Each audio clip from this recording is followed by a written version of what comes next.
and welcome to the podcast where friends discuss environmental policies from around the planet.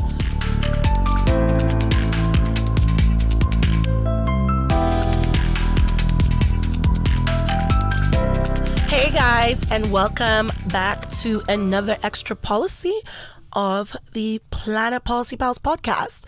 I really love saying it. Planet Policy Pals. Anyway, I'm Ala, and I'm joined here by Ajwa. Hey, girl.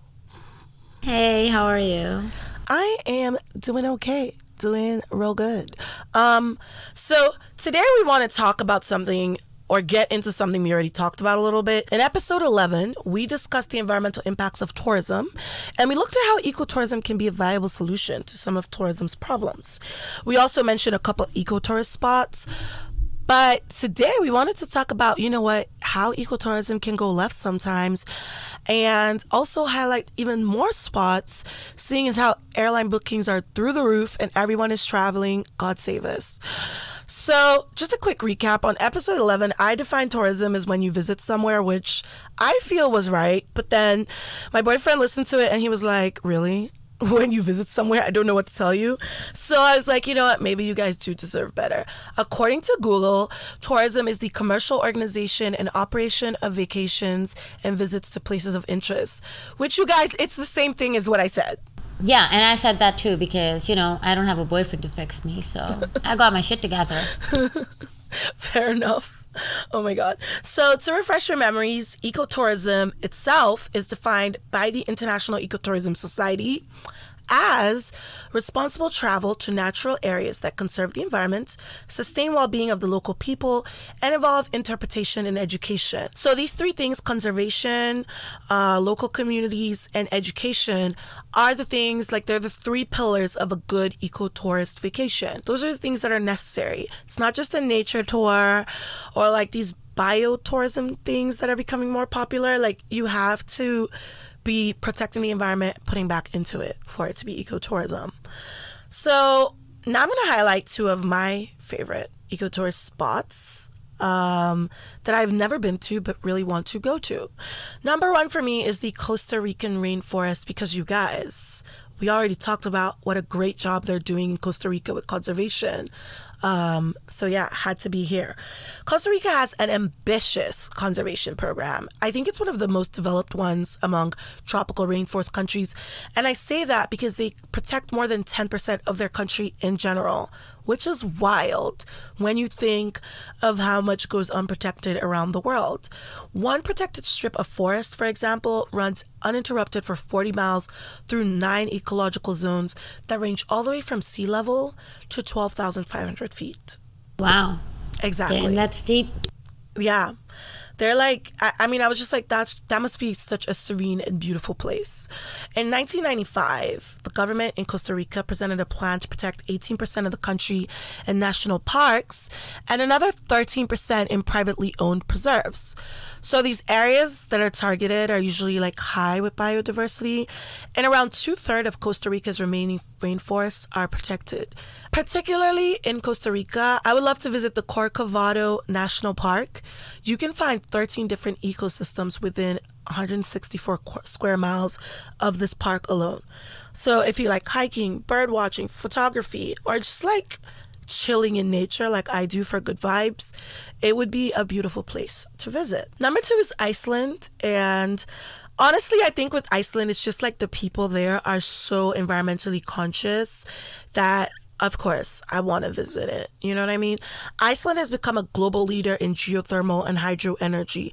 They really do take reducing their carbon footprint hella serious, and they stretch this attitude out into their tourism sector as well. In fact, an extensive Gallup poll that was done on Icelander attitudes found out of all their concerns, it was environmental concerns that was 5th on their list, just behind healthcare and education. Well, they don't have much to worry about, so where are the other 3? What is that? What else are they worried about? Please tell me. Oh my, I might check that and see. So about 65% of Icelanders are concerned with climate change, and over 85% said they would buy buy an electric or hybrid car, which I can't even imagine in the US. 85%, like, we're never seeing those numbers, bruh. Give me my truck. Anyway. Dude, 85% is the number of vaccinated athletes from the US team in the Olympics. So if you're wondering, they're actually one of the lowest ones when it comes to vaccination. Oh my God. It's like we don't like science over here. I don't know. But so just in Iceland, there's so many things you can do, right? I really want to see the Northern Lights, for example. And they have like biking. They have all these beautiful trails you can hike on, horseback riding. You can go rafting, snorkeling, because their waters are like pristine. And if we put aside the whole whaling issue for a second, I know we've talked about that before in another extra policy, which you can check out. They do take pretty good care of marine life, like if you remove whales from the equation. If I do not visit Iceland before I turn 40, at my 40th birthday, I will bite whoever is closer to me. So, I don't know, Masai or Ajwa, I will bite them right in the face because I haven't been to Iceland. Okay, this turned violent very quickly. So anyway, now let's get into how ecotourism can go bad. Ajwa, give us the bad vibes. Let's go. Yep, bringing you all the bad vibes, live reporting from Pakistan. Anyway, so of course, as you know, ecotourism is great, but what can happen when ecotourism goes bad? Well, first we have to understand that ecotourism is now a large industry and there are actually not enough regulations to control how it is operated.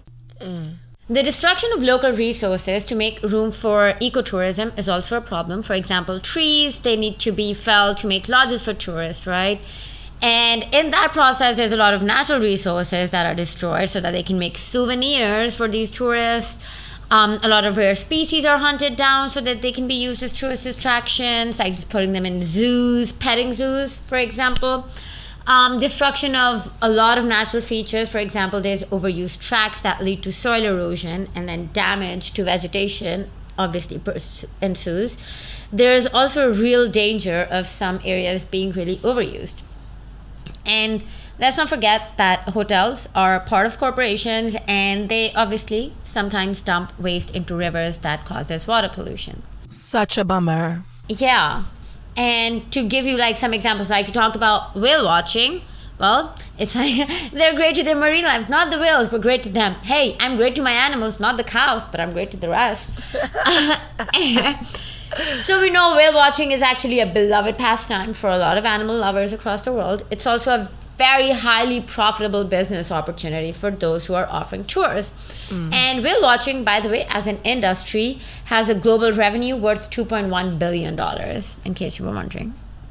So finding a responsible whale watching tour, it's obviously not easy, and it's largely unregulated, right? With only 38% of whale watching codes that are actually enforceable, and the rest of the rules are mostly at the discretion of tour managers. So whatever they want to do, they basically end up doing it.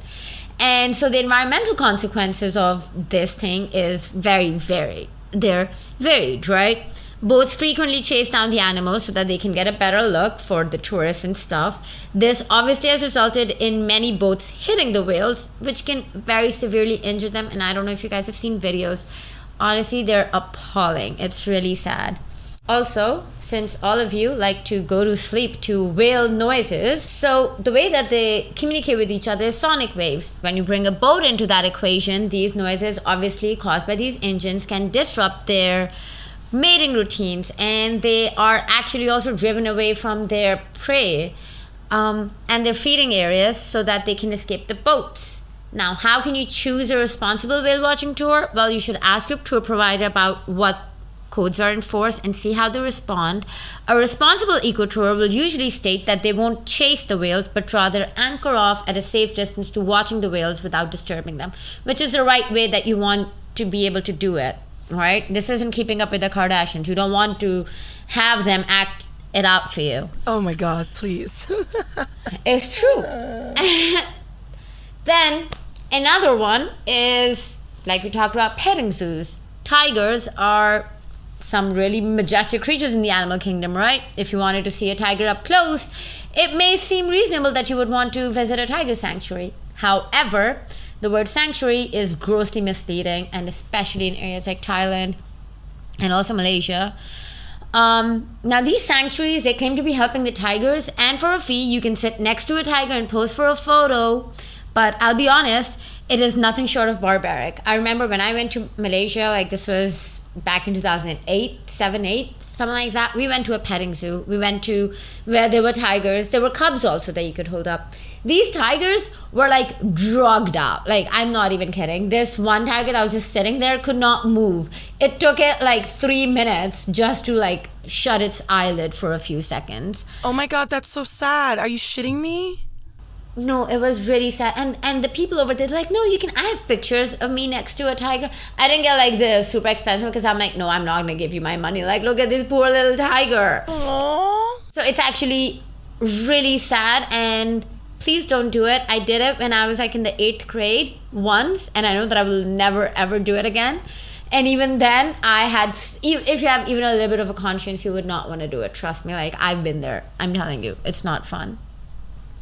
And also back in the day, there wasn't, I mean, PETA didn't have a Twitter account, guys, so we didn't know much. We didn't have PETA there to like post memes to make us feel bad while they put down thousands of animals. Yeah, hey, they're doing it for their safety. Oh God. Anyway, but we know that tigers are actually natural hunters, and in the wild, they can sprint up to 45 miles per hour to catch prey.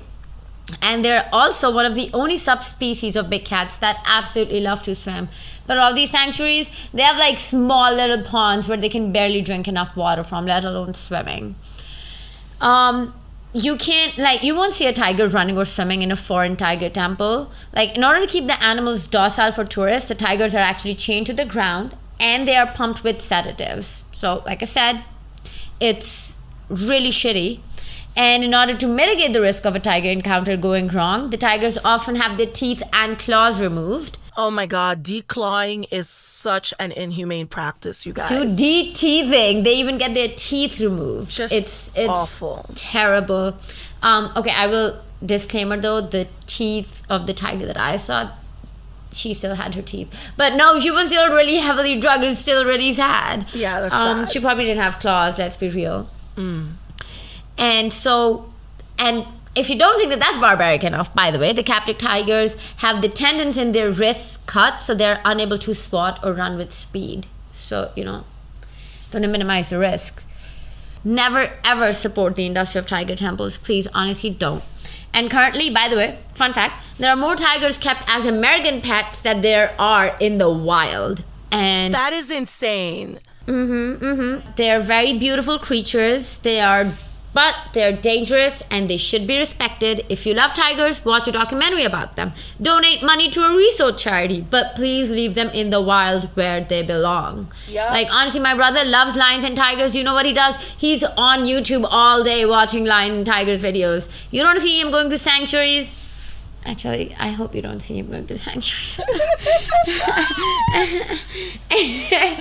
One great location, however, when we talk about ecotourism that we cannot miss is Hawaii. It's absolutely stunning. The government does such a great job of protecting the natural land itself. They have blossomed with environmentally responsible hotels and tours. They're actually bringing tourists closer to nature while protecting the habitats. And it's an absolutely beautiful place. We all know that we would absolutely love to go there. I know I would.